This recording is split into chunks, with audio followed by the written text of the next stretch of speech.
Hi everyone, welcome to CNB. I'm Siddharth Vinayak Partnkar. On the program today, we'd like to seek your opinion on a few things that we will be showing you, of course, and talking about. Your feedback on all of that will be very welcome. So, well, pay a lot of attention right through this show. We'll start off by talking about a vehicle or a product that is perhaps well suited to our market. Is it or not? Well, that's something that you get to decide. But I had the chance to check out some cars from the Renault stable in Paris, and these are vehicles that obviously don't exist here in the Indian market. But now that Renault is in a bit of a overdrive mode here in India, perhaps these are some of the vehicles it could consider for the future. So take a look at the Renault Scenic.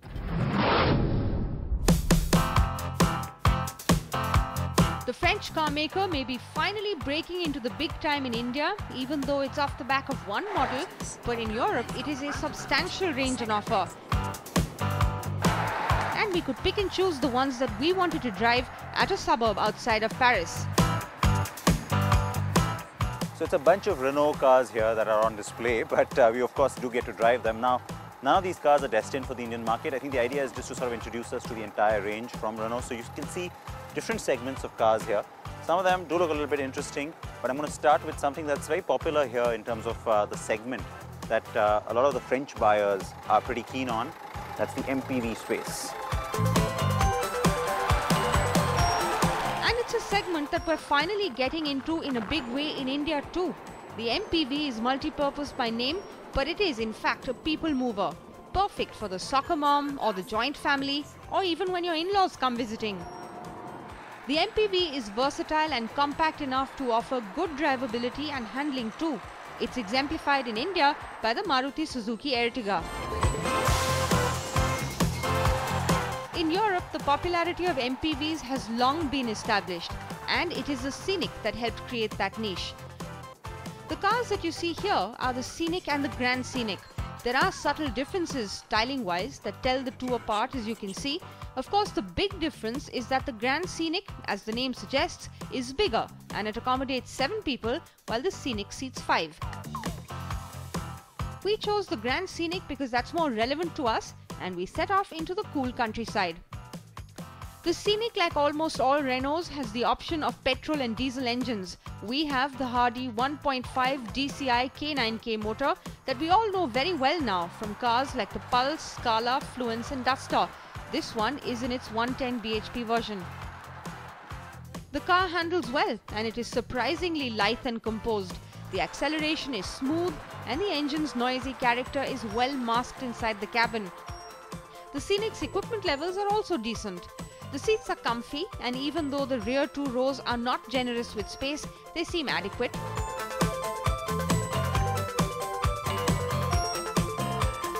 The car has climate control and an inbuilt music system with USB and Bluetooth functions, and so it works well as a family car, doesn't it? It's a fairly plush cabin, isn't it? You got really nice looking seats, pretty well appointed in terms of all the gadgets and gizmos, and of course that nice split fairly panoramic roof is also a nice touch. What I want to show you though is that when you say MPV, the whole focus is on the space for cargo or for extra people. So 7-seater, and you know what, that's the kind of segment that's getting a lot of attention in our market. So I know this car is not coming in anytime soon, but it's the kind of car which would hold a lot of potential because of that plushness and because of these seats. Now just take a look at how easy this is. Unlike most other MPVs where pulling out that third row is painful or perhaps not very elegant, quick tug of that, out comes the seat, simply pops into place. Of course, it doesn't give you too much leg room or anything like that, but putting it back, just as simple. Again, a tug, simple little push, and snap, it goes back in. So very nicely done. I thought the design on that mechanism is pretty smart. Of course, the second row can also be removed if you really want lots of space, and so the vehicle is also versatile enough to once again go from that tag of simple people mover to an MPV indeed. The car's premium looks on the outside are a bit overdone, especially the LED lights in the bumper and the treatment of the rear lights. But overall, it's a plush, upmarket and well-built car, one that would likely get a good amount of attention if localized and produced in India. Of course, we know that Renault Nissan are also considering the option of giving us an MPV based on the Duster platform, which we then hope would carry over traits of the Scenic.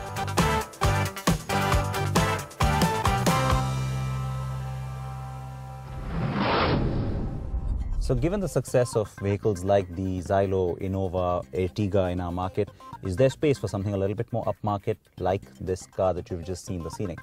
Remember, you've also got the Chevy Enjoy coming in, and everybody seems to be working on this MPV space. So prices above 10 lakh rupees, something like that? Tell me what you think, and then perhaps Renault can think about it too. Now, the other point I want to get some opinions from you. Automatic transmissions. This is the Honda Brio automatic, and this is one of the smaller cars with the automatic variant option. Lots of cars now have auto, especially with petrol engines mated to them. But many of you still write in saying that, look, the convenience of an automatic in our city traffic is perhaps a good thing, but you're still doubtful about mileage. You're still doubtful about paying that little bit extra for auto. So first, let's take a look at the affordable end of the market and what's available when it comes to the automatic option, and then we'll discuss this further.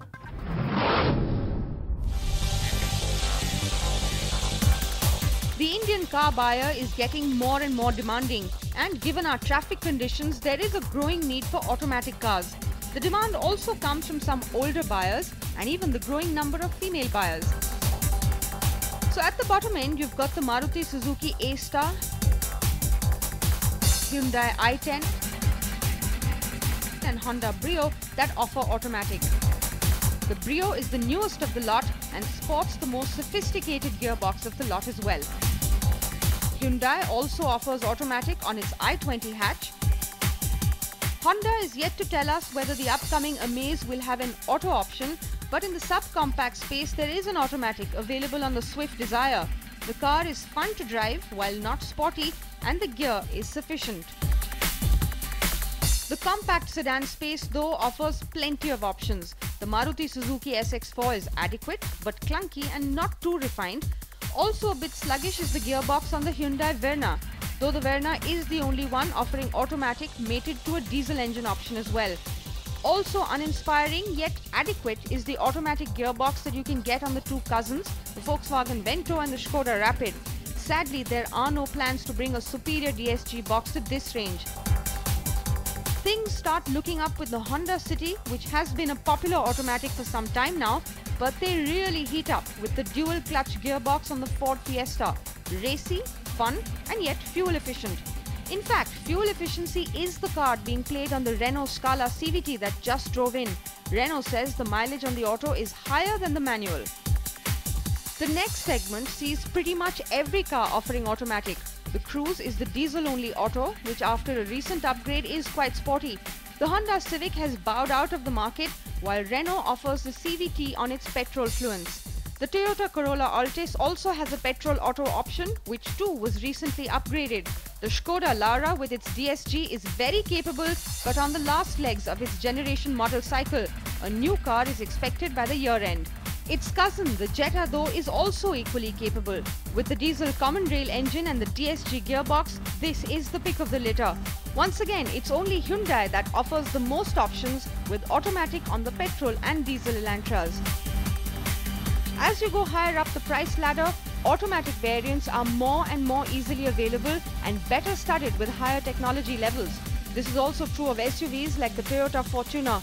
Of course, SUVs like the Scorpio do have auto too, but we would love to see auto options on cars like the XUV 500 and the Duster as well.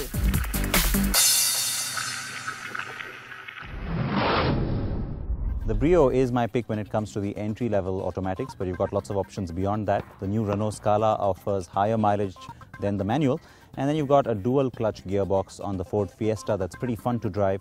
Also a dual clutch on the Volkswagen Jetta. That's also a lot of fun. So lots of options. You got to go to facebook.com/CNB show. There's a question there on automatic cars. I want you to answer it, and then we'll take this discussion forward online. On that note, let's step into a short break on CNB.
Welcome back to CNB.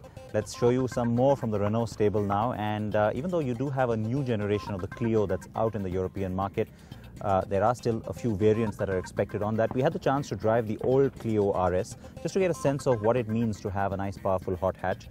And then of course you've also got the very hot Laguna, which is another car that Renault could consider for our market.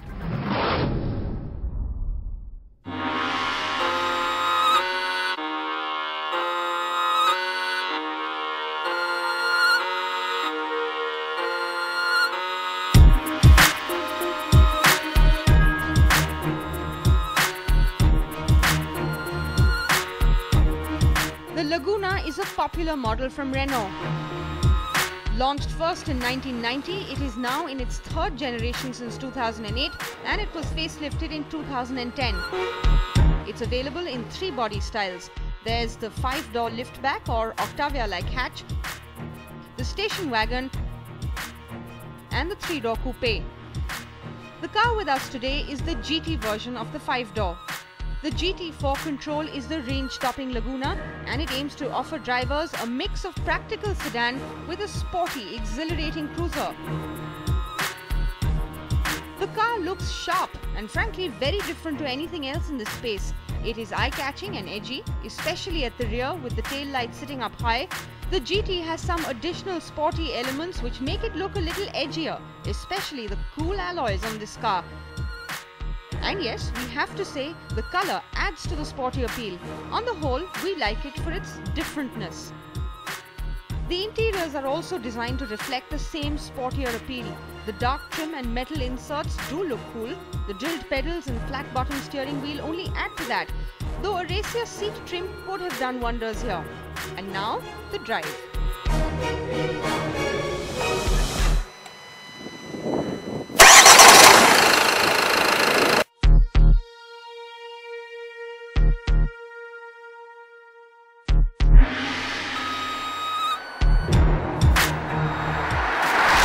Now the 4 control function, the fact that the car has it, 4-wheel steering, it's not something that's very perceptible or very apparent when you're driving it, but it does of course overall improve the handling, gives you a little bit more control, and the good news is that it's not something that you need to get used to, it's not something that you need to do differently in terms of your driving inputs, and so overall I'd say it's a nice feature to have.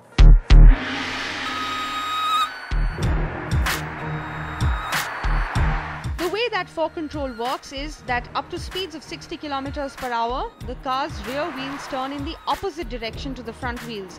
This reduces the turning circle by 10%, almost like that of a much smaller hatchback.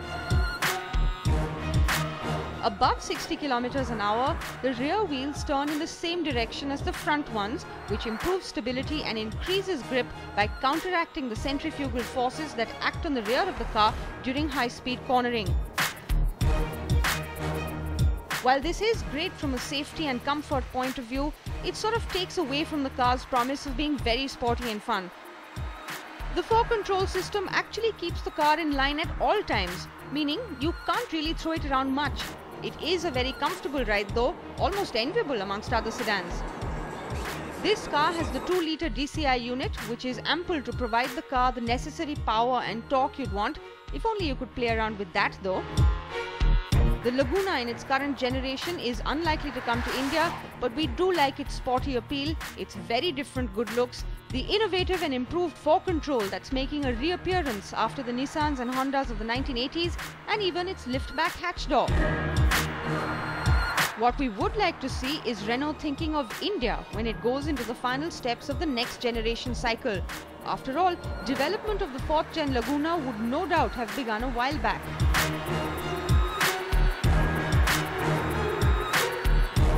And now, time to quickly show you this.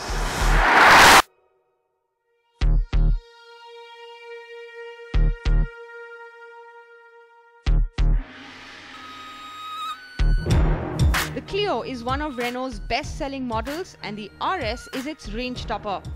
First up, we want to remind you that the Clio has gone in for a generation change, debuting its 4th generation at the Paris Motor Show, remember? And it's also got a new generation RS version, but since that car has just debuted and not yet launched, it wasn't yet available to drive. And so we're showing you a glimpse of the outgoing Clio RS. So the Clio RS has been designed for a guy who wants to take his wife and kids shopping to a supermarket one day, sometime in the week, and then on the weekend gets out onto the track, a track like this one with his friends. Now a statement like that might sound a little bit sexist to some people.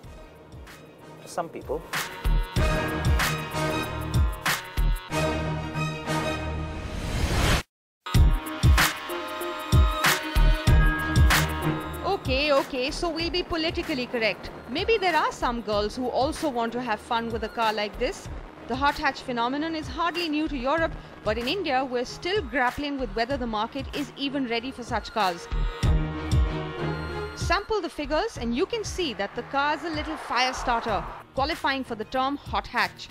So the question we have for you is this: should companies consider low volume powerful hatches for India? A souped up Polo or Fabia or even a hot little Swift Sport wouldn't be so bad now, right?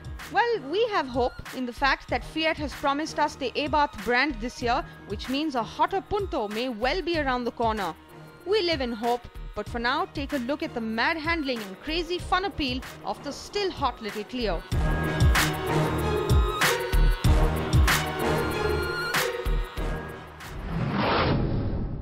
As the new year has begun, we've been catching up with various senior management people from across the auto hemisphere, and last week we had the brand new CEO at Mercedes-Benz India talking to us, sharing his plans. And now the rival, Audi. Well, you got Michael Peschke, the man who heads that operation, also sharing his thoughts with us and what it means to go after the coveted #1 position. Let me begin by asking you straight about the kind of strategy we're going to see from you, because there's been a sort of a consistent combination of aggression and new products. What's 2013 going to be? Well, the pillars of our strategy will be the same like last year. We have a high level of consistency. So you will see again this year product launches are one epicenter of our growth.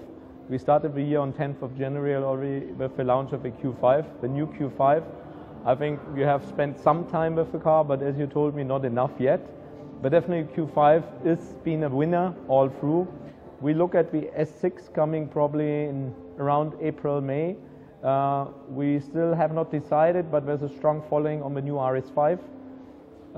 And we have some more arrows in our arsenal, which I would not disclose entirely to you yet. So product. In fact, there's so much talk around that when it comes to the big German 3, and of course, to some extent, the noises and action being taken by Jaguar Land Rover as well. But this talk about the #1 position, do you think sometimes just that position gets a little bit overrated? There's only one winner, yeah? There's only one Sachin Tendulkar, there's only one Michael Phelps, there's only one Usain Bolt, you know? And India is a country where we're still building a brand. So I think it's fair to go for the gold medal and make it shine bright, because we have to reach 1.3 billion people in this country. Maybe they're not all my potential buyers today or tomorrow, but who knows who's buying which car in 10 years from now. But you know, the reason why I asked you about that is also because, forget the fact that, of course, being #1 and being able to talk about that has its own value. From the point of view of reaching more customers, which you said, I mean, last year we've already seen that you did 9,000 cars, which was you know, a very strong showing. You were just about 300 odd cars behind BMW, so you weren't that far away from that position to begin with. But entering into, you know, the 5-digit space with sales in 2013 and looking at the #1 spot, you've talked about the product strategy, you've talked about some of the other things that you're going to be doing on the ground, but is there going to be that one other sort of differentiator for you?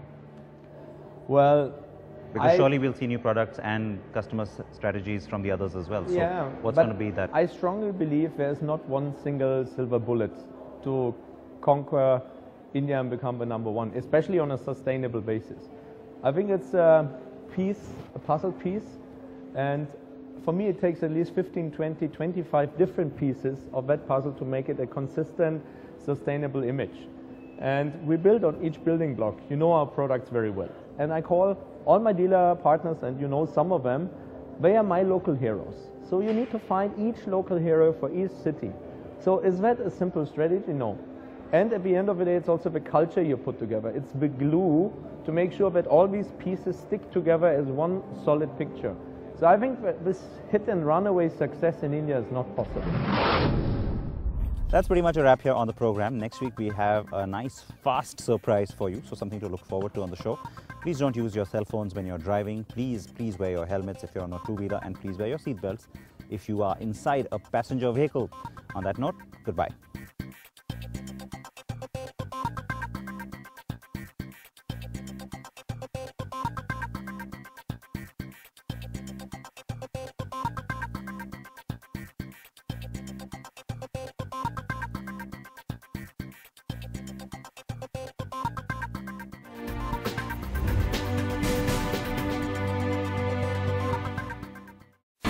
India's #1 news app just got even better.